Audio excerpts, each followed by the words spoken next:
So by that, they are warning against innovation, bid'ah.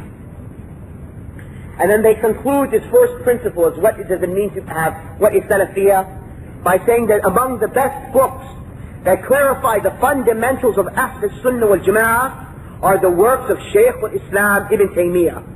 And in particular, his Aqidatul Wasitiyah.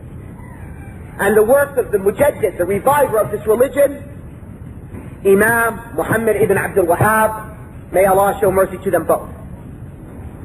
This was the first principle, my brothers and sisters. Salafiyah, to repeat, are principles and fundamentals drawn from the Quran and the Sunnah and the Ijma' that help us understand the Quran and the Sunnah as the first Muslims understood it. The foundation of these principles is Tawheed. And then following these principles comes ittiba', or following the Prophet ﷺ, and staying away from innovation, or ibtida'. And the best way to start to understand these principles is with the books of Ibn Taymiyyah and Ibn Abdul Wahhab, and in particular Al-Aqidatul Wasitiyah. They then came to the second point they wanted to mention, the second issue of confusion in the minds of the youth concerning what is Salafiyah.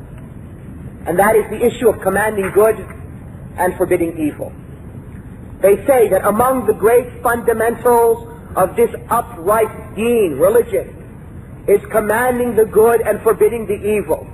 As Allah Ta'ala has said, كُنْتُمْ خَيْرُ أُمَّةٍ أُخْرِجَتْ لِلنَّاسِ تَأْمُرُونَ بِالْمَعْرُوفِ وَتَنْهَوْنَ عَنِ الْمُنْكَرِ وَتُؤْمِنُونَ بِاللَّهِ. That you are the best ummah ever brought forth to humanity. You command that which is right, and you forbid that which is evil, and you believe in Allah. And it is mentioned in the Sahih, they say, I'm quoting them now, if any of you see something munkar, objectionable, he should change it with his hands. But if he cannot, he should change it with his tongue. And if he cannot, he should do that in his heart. That being the weakest form of faith.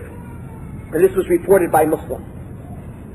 And then they say that even though this is a fundamental of the religion, to command good and forbid evil, when doing this one must take into consideration the conditions and principles regarding this great fundamental.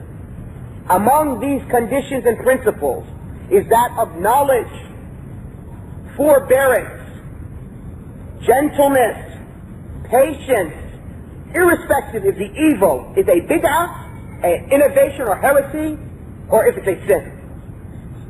As Allah subhanahu wa ta'ala has said, ادعوا إلى سبيل ربك بالحكمة والموعظة الحسنة وجادلهم بالتي هي أحسن. Call you unto your Lord, the way of thy Lord, with wisdom and good admonition, and dispute with them in the better way.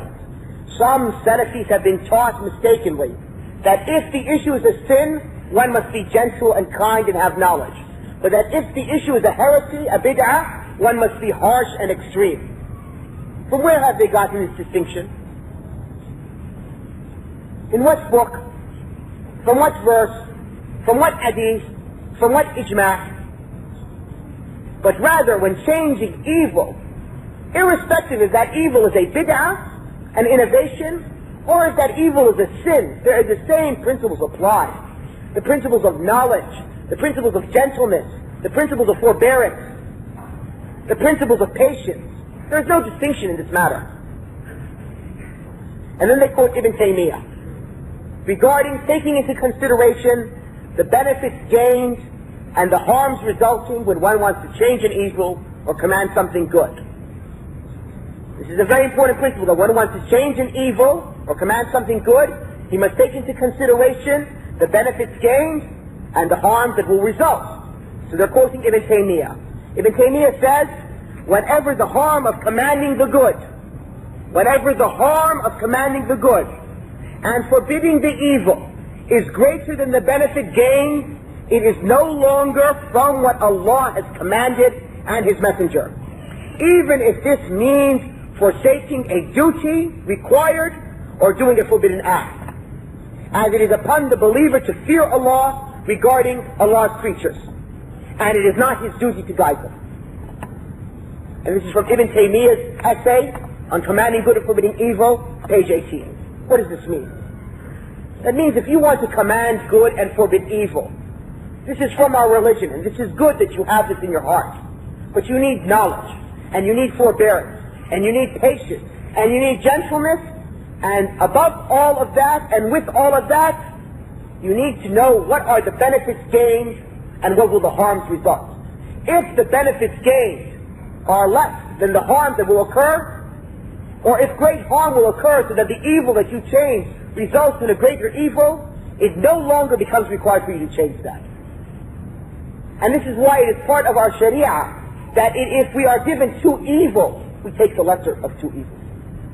If we are compelled to do two acts, both of which are sinful, we take the act which is lesser sin. And if we try to change a good and it results in a greater evil, it is no longer commanding of good to change that. For as